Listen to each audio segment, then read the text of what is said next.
This is the Wrestling Replay. I am Cato. Welcome to episode number 14. We have a lot of news to get to this week, but let's go ahead and start with the elephant in the room. Vince McMahon himself with his hands caught inside the cookie jar.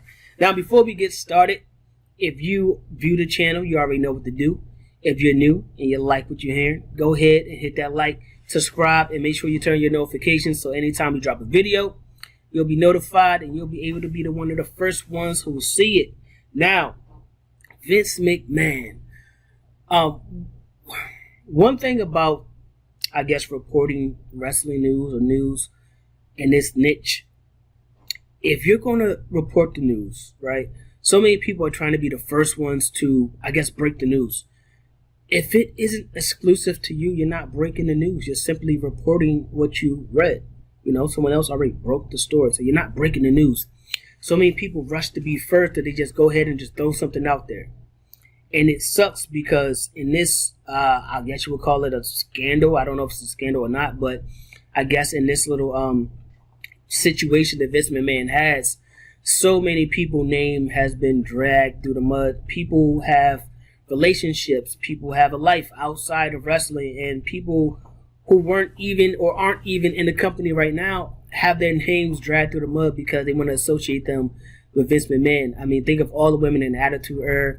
That era was very, I guess, rated R would be the best way to say it. But I just watched a lot of women names get dragged through the mud recently with this whole news piece coming out. Not to mention the actual person who was involved with Vince McMahon in 2019, which was actually a paralegal that he had hired and given a raise multiple times, and then, you know, had their little settlement, which was $3 million, which they are investigating. The board is investigating. You know, you don't know how she's taking it. She's not able to give her side of the story. She's not able to talk about it because of what she signed and the money she took for it. Now, I would think that somebody that's as smart as Vince McMahon would, you know, cross his T's and dot his I's with any type of situation where he's paying someone off, you know, to keep the story quiet, pretty much. That they should not find anything. Well, the board should not find anything. Now, the only problem here is that now with the board investigating, how many other stones will be overturned? Like, how many of these situations have happened before? This doesn't seem like it's the first time, and I wouldn't be surprised if it is the first time. I mean, I wouldn't be surprised if it's not the first time.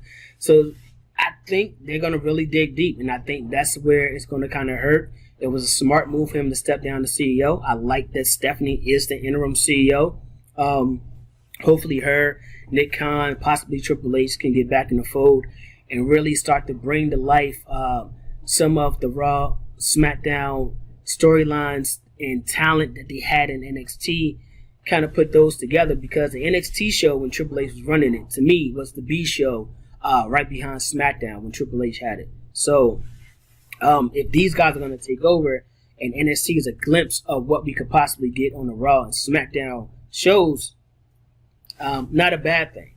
But Vince McMahon himself, did he do anything wrong, really? Legally, I don't know. I'm not the one digging. I'm not a lawyer. I don't know, but I'm sure his lawyer was there and her lawyer was there when they signed the paperwork of what she can and cannot say. So I would assume legally it's handled properly. Now, morally, yeah, he cheated on his wife. He had a whole affair. Definitely did something wrong there. So it depends on how you want to judge him. People hate him already, so this is just, you know, add on to the pile of all the things you hate him for anyway. And if you love Vince McMahon, this may make you look at him in a different light. I don't know. But I'm more so concerned about the other things that will come out that the board is looking for. Now, on the same part of, you know, the journalism and trying to be the first ones to break the news, we've seen that Sasha Banks was released earlier by WWE this week. I never made a post about it because I wasn't sure. The source was credible. They had been right plenty of times before, but there's also been rumors that Sasha's still with the company. She's still on the roster. Now, Sasha Banks' contract does not expire until later this year, And Naomi's, I believe, expired in a couple of months. So many people rush to try to break that news of Sasha Banks being released and where she's going to go next and what she's going to do. I'm going to tell you this. Sasha Banks is a megastar. I don't care how you want to slice it or put it. If her heart is not still in wrestling, she can make a future doing multiple things if she wants to, because she has a cult-like following and they're going to follow and support her wherever she goes. So Sasha Banks, I mean, the door is wide open for her, whatever she wants to do. Now, as far as the contracts, if Sasha Banks is looking to resign, she has all the power. I feel like you cannot make another Sasha Banks. And that's what put her in a position to be where she is today, one of the top 5 talents, I believe, inside the WWE as far as star power goes. So with that said, she's still technically on the roster. No, nothing official has came out to say that her or Naomi is no longer a part of the WWE roster. So with that said, I wouldn't be surprised if later on this year or maybe early next year they get everything settled that she wants or that she feel like she deserves from the company, get it done in writing, and you see Sasha Banks come back and win the Women's Royal Rumble. I can see something like that, exactly like that happening, and I can see her going to WrestleMania, having her WrestleMania moment again, main event in night 1 or night 2, and becoming champion. I can definitely see that happening. I could also see what Sasha Banks and Naomi did, putting a bigger spotlight on those Raw or those women's tag team championships because they jump brands.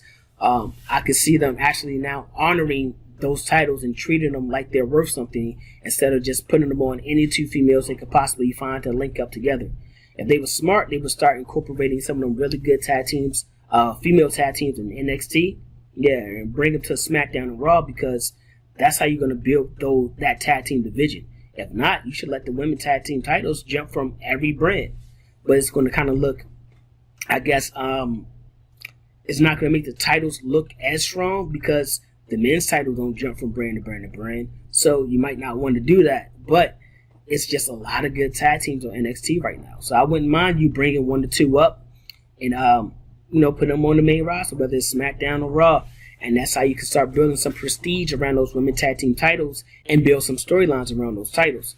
That's what I feel like they have to do. Now, we can go ahead and jump into some Monday Night Raw. Then we'll follow up with SmackDown and jump into AEW. Talk about the Forbidden Door. Talk about the surprises we got to see on SmackDown, that is. And talk about people who's going to be popping back up on Monday Night Raw.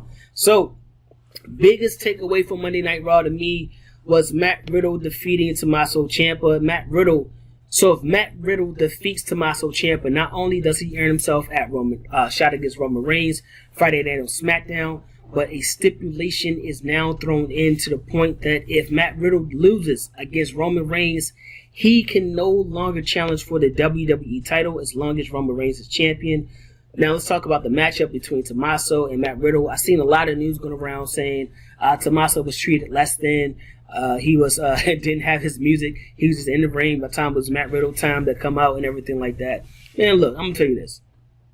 Tommaso Ciampa put on a great match in the main event on Monday Night Raw with a guy that's going to go face the world champion in the WWE. He's in a great spot. I do not for 1 second believe that WWE management is overlooking Tommaso Ciampa. I feel like they know exactly what he can do, but you have to find a spot to put him in. He can't challenge for a title right now. All heels are holding the titles. It wouldn't make sense for him to go after a title right now unless you're going to turn him into a face. Now, with them using him as a heel, there's no need to turn him. He just got to Monday Night Raw. So he's going to have to wait till somebody like Bobby Lashley possibly defeat Austin Theory, and then maybe that could be his next feud. Maybe he can go on and feud with a veteran face, but Monday Night Raw right now is hurting for faces. That's why you see Edge had to get jumped. He had to make the turn. We also seen Jimmy Uso to defeat Montez Ford. They're building up towards their tag team matchup at Money in the Bank for those tag team titles. We've seen Asuka. She jumped on and attacked Becky Lynch. They're building that up. That's going to be a nice little feud going forward. Alexa Bliss and Liv Morgan defeated Doudrop and Nikki Ash. They earned themselves a spot in the women's Money in the Bank match. Ezekiel defeated Kevin Owens. Now, we will get to see Elias next week on Monday Night Raw. That's going to be interesting. This storyline is one I was like, all right, I'm ready to wrap it up. I'm kind of tired of it. But now, with Elias possibly coming back, it kind of got me interested again, man. This is one of those, I guess, comical type storyline to keep the fans that's engaged in that type of that want to see that type of stuff on Monday Night Raw. It keeps them engaged, so it's a little bit of something for everybody. MVP, he defeated Cedric Alexander. Cedric, damn man, I don't know, bro. I don't know what he could possibly do, but he's trying to jump back in the fold. Didn't make it though.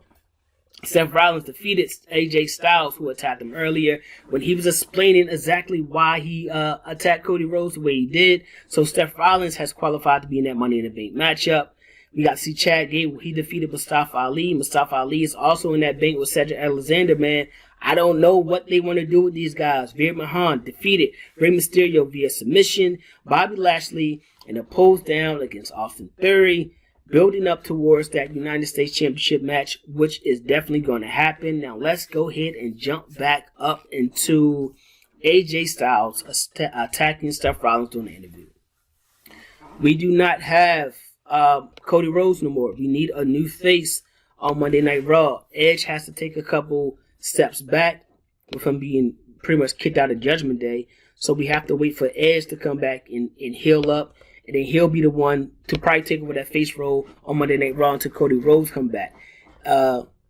Seth Rollins, he needed the new challenger. He needed a new challenger to pretty much carry on his heel role to make him that dominant heel that he is on Monday Night Raw, to get him a little bit more heat on Monday Night Raw. So I like the way that AJ attacked him during the interview. It actually made sense because it's like what you did to Cody was so disrespectful and so evil that even though me and Cody aren't like the best of friends, it made me feel like I need to attack or do something. So I like that. I like the storytelling there with Seth Rollins. It's like it's giving him even more heat week in and week out, building up into that Money in the Bank match, which I think he is the favorite to win unless Cody does somehow make a remarkable comeback at Money in the Bank. Now also, we got the teasers with John Cena. I believe he's going to eventually pop up on Monday Night Raw. He's going to eventually show his face. I thought he would be the one to go out there and challenge Seth Rollins, and that would be the feud that's going to happen for the next couple of months. But maybe not. Maybe Judgment Day is going to turn the eye on John Cena, since AJ Styles and Steph look like they have little problems for them to get to. So let's go ahead and jump onto the SmackDown side of things and see how everything went. We're going to talk about that main event last. That's the biggest takeaway, honestly. But Vince McMahon did make his first appearance amid the allegations of him being being investigated by the board. I don't understand why Vince came out at all.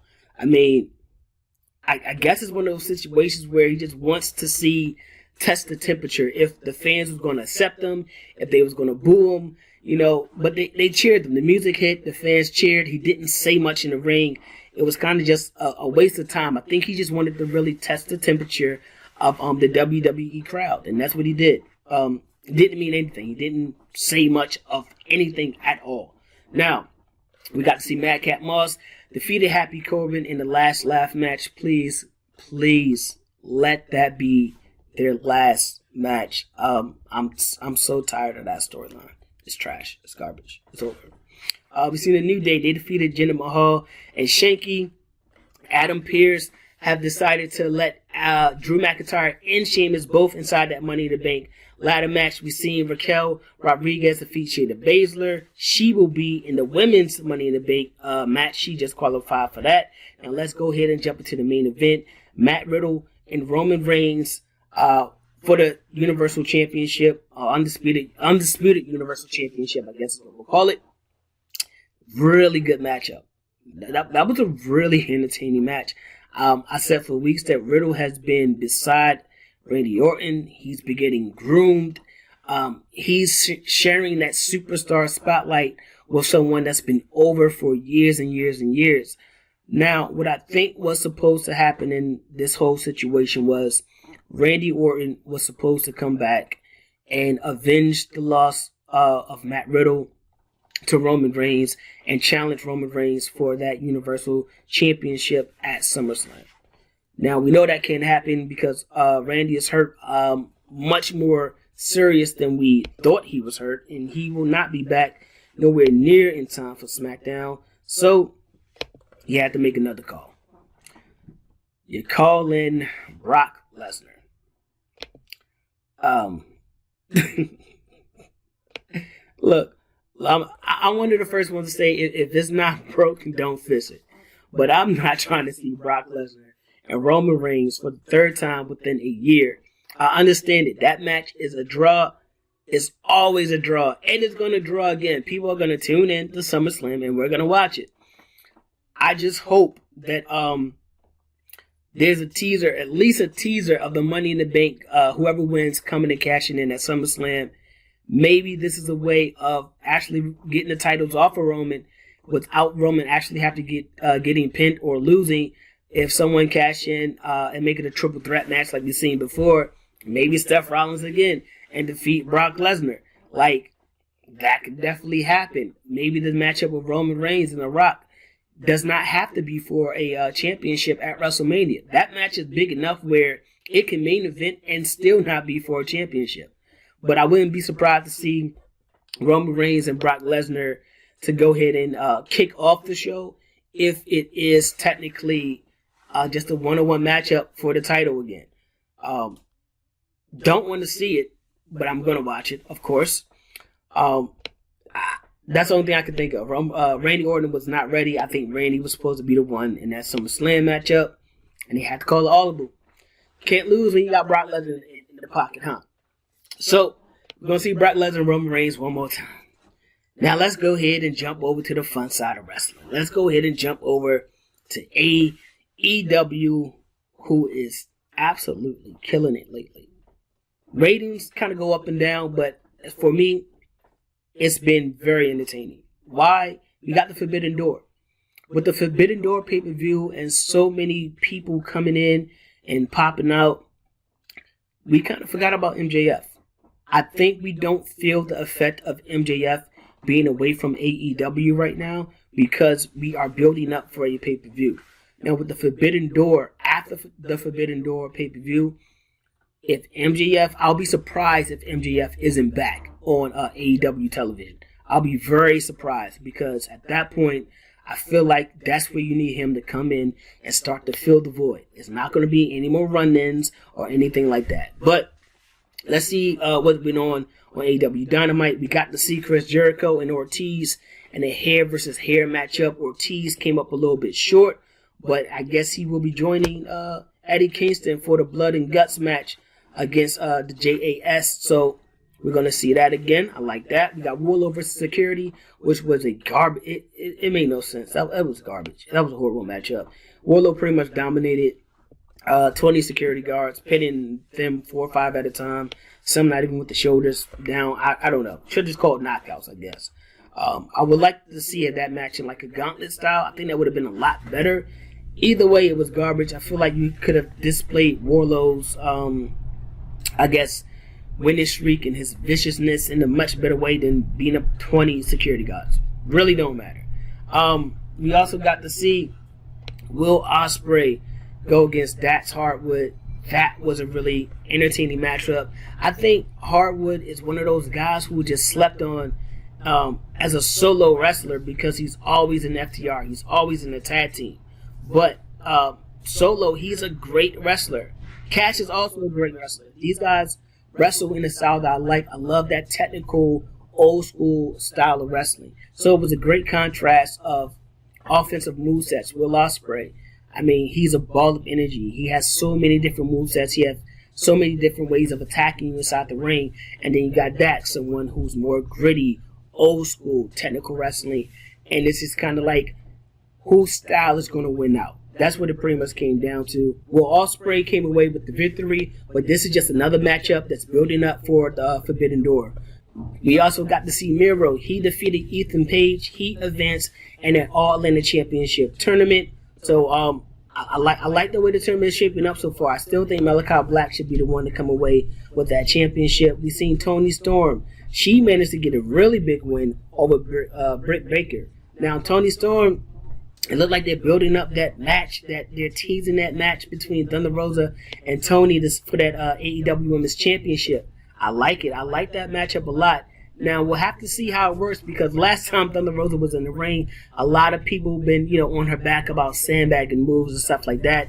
So her and Toni, that's going to be a pretty interesting matchup. I think these two women are going to pull off a really good match. Now, in the main event, we've seen Jurassic Express. They had their titles on the line against the Young Bucks in a ladder match that was supposed to be a 3-way ladder match with the Hardys involved also. But we know what happened with Jeff Hardy, the DUI situation, the punishment that he had run down on him by Tony Khan. So he was not able to participate in this matchup. Matt Hardy didn't participate as either. I'm pretty sure he could have found a different partner, but it's just not the same. You know, when you advertise the Hardys in a 3-way match and it's a ladder match, they kind of want to see the Hardys. So hopefully Jeff, gets the help that he needs to get healthy and get back on his feet. That's what's more important. But the Young Bucks, they went on to become AEW Tag Team Champions once again. Now, I hinted at this.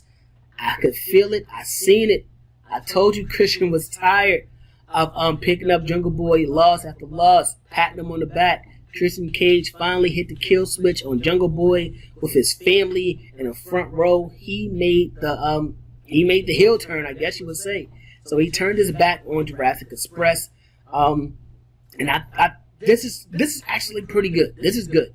This is where we can see Jungle Boy actually get back on his single winning ways. If he get a win over Christian Cage, that's a pretty big win. I understand that Christian hasn't wrestled in a lot of one-on-one matchups, haven't had a lot of big wins under his belt, but he is still a veteran.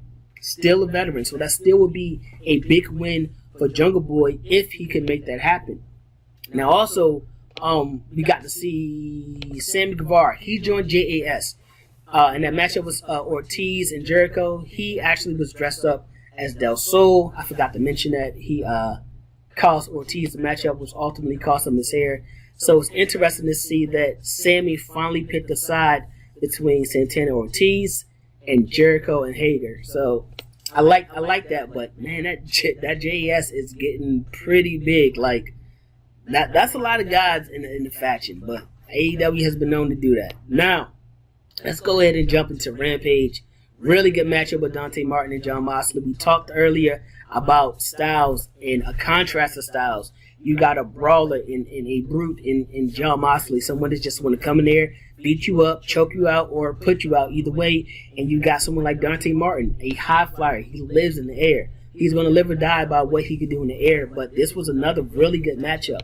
Honestly, I thought this match could have actually main evented Rampage, but I guess with you kicking off the show with a match like that, you're really getting the fans engaged. It's a match that you really don't want to miss. So I can understand why they started off with that. Now we got to see the Gun Club and Max Caster go against Roughing It. That's Bear County and Leon Ruff. They got absolutely destroyed in that matchup against Max Caster and the Gun Club. I don't understand why it wasn't longer, or if they were trying to display dominance amongst this new group that we have with the Gun Club or what. But they got destroyed. They pretty much got steamrolled. Max Caster picked up the win for his team. That was that. Now, surprisingly, not in the main event, it was Jade Cargill defeating Willow Nightingale. I like Willow Nightingale. Extending her streak, retaining her TBS championship. Now, in the main event, we did get to see Darby Allin defeat Bobby Fish. I understand why this was possibly the main event because it also had the return of Sting. I think that still should have went on first. I would have loved to see that match go on first.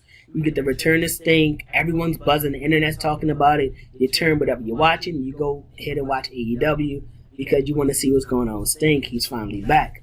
I think Jon Moxley and Martin still kind of fit in the main event. That was a better matchup.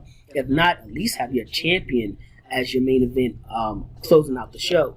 But that was the end of Rampage. That was it. Now we have to talk about the Forbidden Door. Jon Moxley and Tanahashi will meet, and we will finally get an interim AEW champion, whoever that may be. If Jon Moxley gets this win over Tanahashi, that puts Jon Moxley in great company. That's a huge win. I don't know if people realize that, but that's a really huge win for Jon Moxley, and it makes sense. He looks like he should be the one to carry the AEW championship. Like I said before, you skipped over Hangman Page, who was the champion prior to. I don't know if he moved the needle quite like Jon Moxley does. So I like this matchup. I really do. And I think this is going to be a huge draw. I think people are going to tune in to see this matchup. And I think putting the title back on Jon Moxley is the right thing to do at this time. The Young Bucks, tag team champions. I like that. I like that because they have their ties with New Japan. I don't think the tie with New Japan is going to end at the Forbidden Door. Hell, it didn't start at the Forbidden Door, to be honest. They have a lot of talent that's wrestles on New Japan or wrestled for New Japan in the past, possibly still wrestling for New Japan now, that appears on AEW from time to time. So I like the matchup that could possibly happen with them holding the tag team championships. Now, the Briscoes also just lost their Impact championships, which could possibly mean maybe, you already got the ROH and AEW situation going on. I would love to see the Briscoes and the Young Bucks. I would love to see the Briscoes and Young Bucks way before I would want to see Jurassic Express in the Briscoes. So maybe they're kind of setting something up so we could possibly get one of those other tag team matches. We've seen the Young Bucks and the Hardys, which was a huge match. Brothers and brothers. The next best brother tag team out there, besides the Usos, who, clearly can't wrestle for AEW right now, would be the Briscoes in my eyes. So if we get the Briscoes and the Young Bucks sometime in the future, whatever pay-per-view that may be, that's going to be huge. That's going to be a really huge matchup. So I'm hoping that they're setting up the Briscoes and the Bucks. Now, no update on Kenny Omega, right? No update on Kenny Omega, but there was a segment where Jay White came out and said, look, I'm not going to defend my title against Hangman Page. You're not worth it. Adam Cole says, hey, we are in the Bullet Club together. The band sticks together. I should be the one to get the title shot. I think I would be the one to, be a bigger draw. I deserve it most. Jay White told Cole no as well. So now we got to see where and who does Jay White feel like deserves a shot at his championship. Now I'm just speculating, right? But I would love for the IWGP Heavyweight Championship to be put on the line against Kenny Omega. He still got Bullet Club members. He kept it within the club. It would be an absolutely amazing matchup between the two. And that could be also building towards the little friction between Adam Cole, Kenny Omega, the Bucks, and Bobby Fish and Kyle O'Reilly. I think we're going to end up getting a 3-on-3 matchup somewhere down the line with those guys, right? The Bucks are who Kenny left in charge. Adam Cole kind of just took the lead role. I don't think Kenny's going to appreciate that. So I'm really waiting for Kenny Omega to come back. I don't know the extent or the length that he's supposed to be out. I know he was really banged up coming off of losing his championship to Hangman Page. So I'm not sure exactly what's going to happen there, but I would love to see that be the person for Jay White to defend his IWGP Heavyweight Championship against. Now, I think that was all the news. Look, man, you're not breaking stories. You're simply reporting. If you're not the first one to get it, if it's not exclusive, take your time. Make it unique. You can report the same story. Just make it unique. If you want to be different, you don't have to be first, because a lot of people rush and put a post up and it's completely wrong, or it's completely, word for word someone else's stuff. And you don't even credit the person. At least credit the person if you're going to go word for word. But yeah, man, just make it unique. That's my only advice for guys that's doing this stuff. I'm still kind of new. I'm only like 2 years in the game myself. But the one thing I at least try to do, if I'm not crediting people, I'm definitely trying to make it unique and making it my own spin on the story and try to look at it from different point of views. But that was the wrestling week, man. A lot of news. Vince McMahon, Sasha Banks, MJF. It seems like no one's talking about MJF. I think he's going to truly be missed unless we get a big surprise at the Forbidden Door of someone else coming back. MJF should be back on TV after the Forbidden Door. That's what I'm thinking. Whatever they got going on, it should be patched over enough to the point that, he's back on Dynamite. I doubt he'll be on Rampage or anything like that. And the pay-per-view. One more week, man. We're one week away from the Forbidden Door.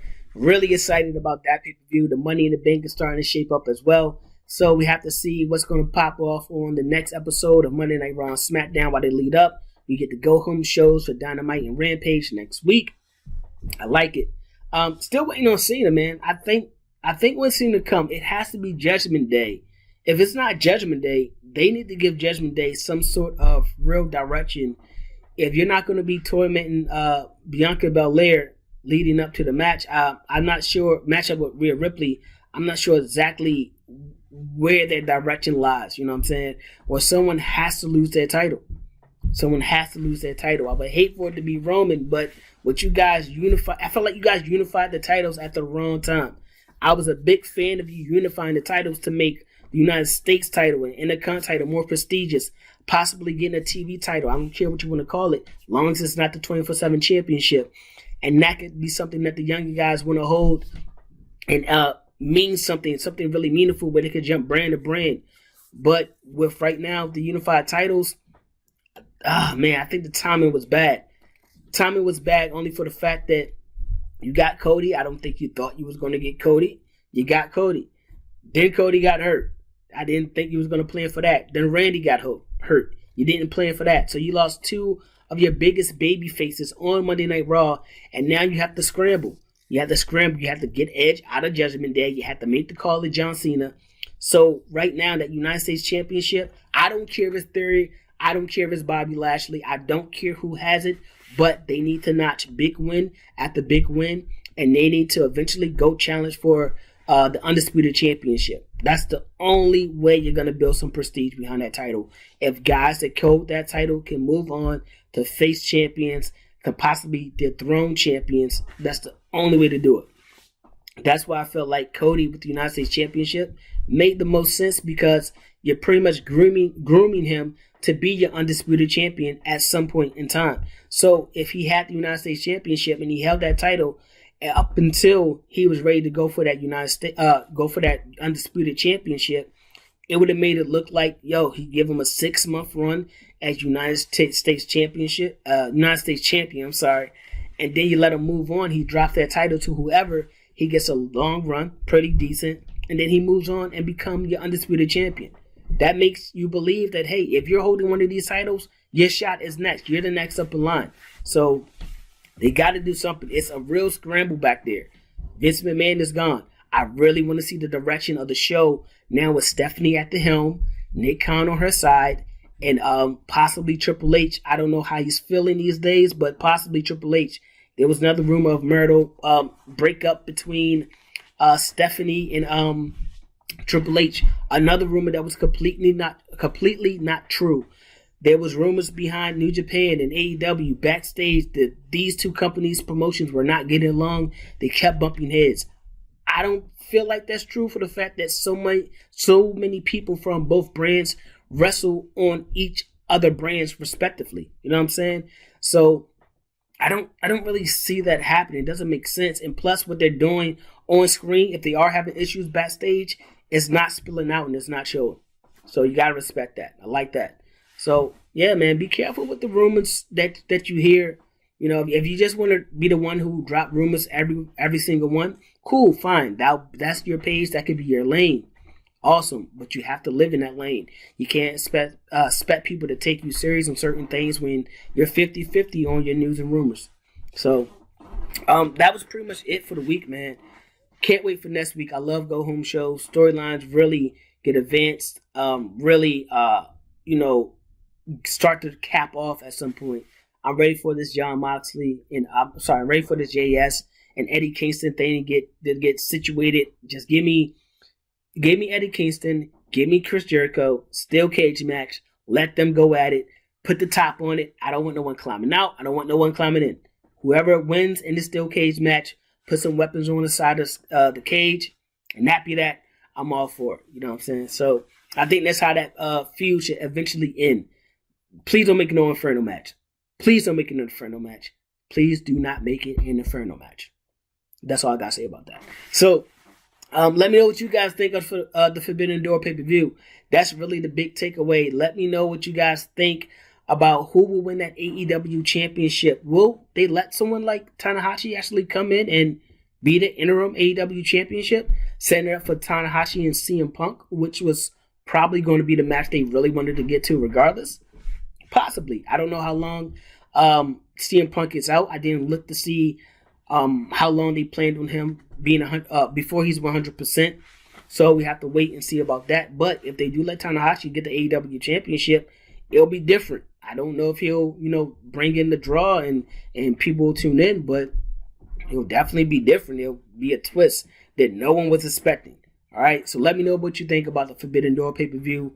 We'll probably do a breakdown on that right before the pay-per-view and give out predictions. If I don't do it here live on the YouTube channel, I'll do it on the Instagram channel at The Wrestling Replay. So make sure you're following that. That's where we do our giveaways. I'll probably be giving away another pop on The Wrestling Replay and mail it off to somebody maybe before the Forbidden Door. So we'll see how that goes. So make sure you're following at The Wrestling Replay on Instagram, at The Wrestling Replay. All right? I'm Cato. I'm signing out. Peace.